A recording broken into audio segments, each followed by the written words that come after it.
விசாகப் பெருமானின் அருள் விலாசம் சென்னிமலையே.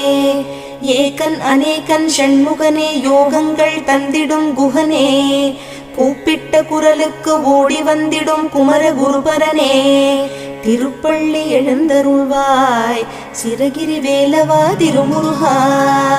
பஞ்சாமிருத பிரியனே, பஞ்சம் பிணி தீர்க்கும் சக்தி வேலவனே. தரணி புகழ் சங்கத்தமிழ் ஆண்டவனே, ஆதிபழனி முருகனே. தங்கமயில் ஏறி வரும் மங்கை சிவகாமி மைந்தனே. திருப்பள்ளி எழுந்தருள்வாய் சிரகிரி வேலவா திருமுருகா. அதிகாலை சுபவேளை துயிலெழுந்து சுப்பிரபாதம் இது தன்னை மனமாற ஓதுவோர்க்கும் கேட்போர்க்கும் நினைப்பவர்கட்கும் அஞ்ஞான இருளகற்றி ஞானமெனும் விளக்கேற்ற